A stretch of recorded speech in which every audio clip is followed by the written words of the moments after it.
bringing it back to like the shadow magician instead of dolphin Yeah, I guess we got off the sex. rails here a little bit. Yeah, but but bringing it back, I found it very interesting. Like, yeah, with what you said with Sauron, that like he looked he could not he looked outward and he couldn't look inward. That's that was the depiction of evil in that sense, and I think that the Sauron himself was like a dark sorcerer too, and I think like maybe the big thing here is having that like inner knowledge about yourself and face your own inner shadow instead of projecting it outward, because it's like in a way like he was kind of like the tower was kind of like a massive projector projecting shit onto the world and then just spreading darkness. Yeah, it was. It was Now, like a lighthouse, wasn't it? Yeah. now, do not quote me on this. I am not sure if this is correct, but the the movie The Two Towers, it's actually talking about two towers called the Tower of the Sun and the Tower of the Moon. And to my understanding, I think Saruman, Dark Magician himself, was at on the Tower of the Moon. But his whole thing, I'm not sure how his fall into madness and alignment with Sauron began. But from what we see in the movies, his whole stance was, the world of men is coming to an end. Look at these paltry, feeble creatures. Look at, again, how much destruction they've wrought. So his goal was, again, to end that. So around this tower, all the trees start dying and orcs start amassing. He's aligning himself with monsters and destroying nature and doing the very thing that he's claiming men to be doing. And but he can't look Right. inwards. See that. I have a little insight on how he fell. He started getting worried about Sauron, and so he got himself a black evil crystal ball to like investigate. The And Palantir. yeah, and he and Gandalf warned him about it. He was like, "Hey man, you better be careful with that shit. You'll take you over." He's like, "Oh no, don't worry about it." Lo and behold, he was already possessed and stuff and fell to the dark side. But that's how it happened. He was his first mistake was he had fear, and that fear led to his downfall. And he was so terrified, and he even says that to Gandalf. He's like, "You can't fight him. He's more powerful than anybody and anything, and all that's left are the men." He lost faith in men, in humanity, and so that's why he gave himself over to the dark side to preserve himself. And he forgot why he was even created, because Gandalf and Saruman and that tree guy were created to fight evil a long time ago. And it talks about that in the Silmarillion, however you pronounce They it. were the Maiar. Yeah, yeah, and but anyway, that's what happened with Saruman. He started to fear. He stopped having faith, so to speak, and he had that hole in his heart. He had that hole, and where he was empty there, the evil slithered right in and possessed him and took him over. Yeah, and I think here's something important comes in with a lot of the things that are going on right now too, like with like a lot of the protests and people being like are really unhappy with how things are going, and like everything else what is going on is also a matter of trust. And it kind of hit me because after like listening one more time to the Tao Te Ching on like Lao Tzu was talking about if the leader doesn't trust the people, the people won't trust the leader, Right. and that um, I think that this mistrust, or like like the mistrust that is being kind of like send outward towards the people, or to do the right thing, to like, that trust and faith in humanity, like that they're capable of doing the right thing, kind of creates um kind of creates that the people start distrusting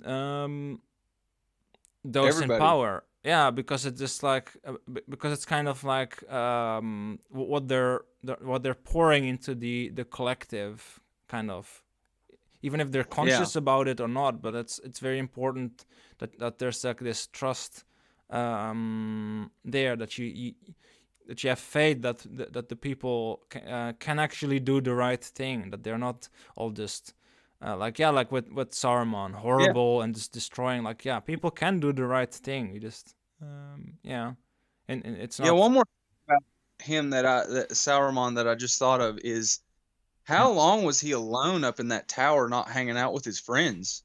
Yeah. Because when Gandalf did see him, he's like, "Oh, it's been a long time, friend," and like so he isolated himself up in this tower for God knows how long with no friends or family. Well, he didn't have family, no friends, none of the other fellow wizards. And meanwhile, Gandalf traveled around the world in his little cart. He didn't have a tower.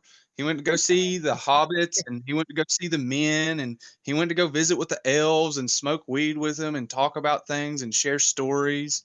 And I think that that's also a huge factor in it too. Is Gandalf was more grounded, and here Sauron is. He's supposed to be the white wizard up here in his tower closer to heaven, but that disconnected him from the earth that he protects. And he looked down on it in judgment, thinking he's better. And then he aligned himself with evil out of resentment to destroy everything he was looking down upon. He got sick of it. It became a prison for him. He created his own prison. Um, and I just thought about that. I wanted to share that, what I thought about that. I'm glad you said looking down too. I'd made that connection. I was like, huh, Gandalf was, down to earth. He was down on the ground among the people.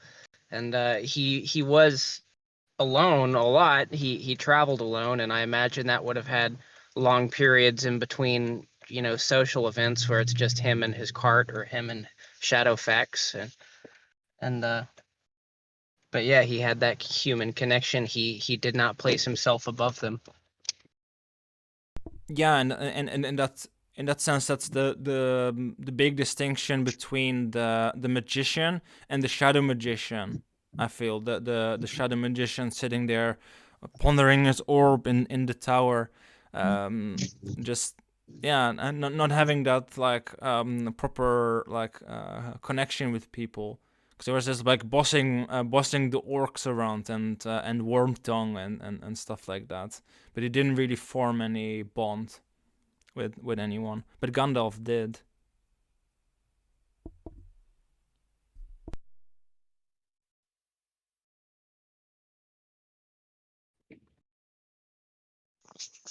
Yeah, instead of building towers, Gandalf was building bridges. Yep. Actually, yeah, because that was just it. Not not many other not many other of the notable figures in the typical heroes of Middle Earth, the people that ended up standing up to save the day. They didn't really have any connection to the Shire, because the place for the hobbits where it was just kind of in its own little hole in the country. It was kind of nationalistically isolated from everyone. But Gandalf the magician, he saw value in these small creatures, and Yeah, then yeah, so that connection is ultimately what saved everyone, was his connection to the smallest of people. yeah. The bridges between the humans, the hobbits, the elves, and the dwarves, and those bridges allowed everybody to communicate and destroy the shadow. I never really thought about that. It's kind of funny how you don't realize these things until you talk about it with your friends, and you're like, "Oh wow, that is, yeah, it's a bridge instead of a tower." And there's also the biblical similarity with the Tower of Babel. Um, and it falling too. Yeah, true, and it's the same like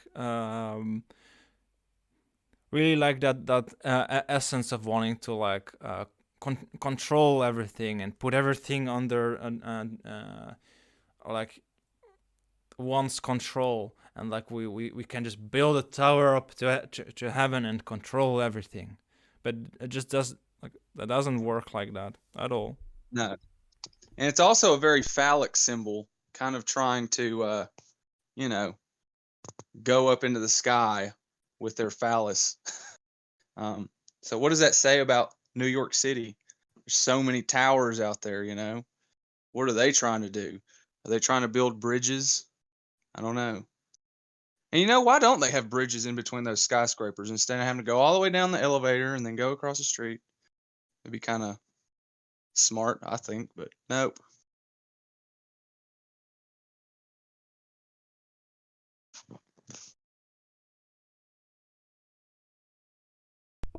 But yeah, in that sense,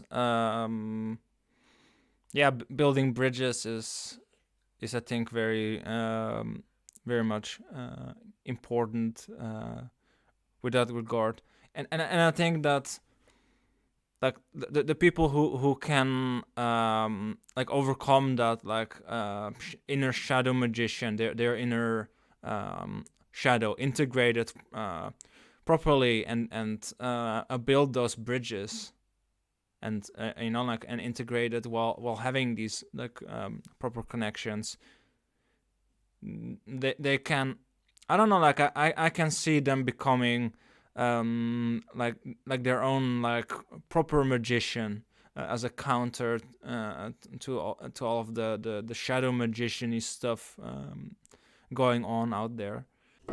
For the entire episode, please check out the description or click on the end screen. And maybe see you next time.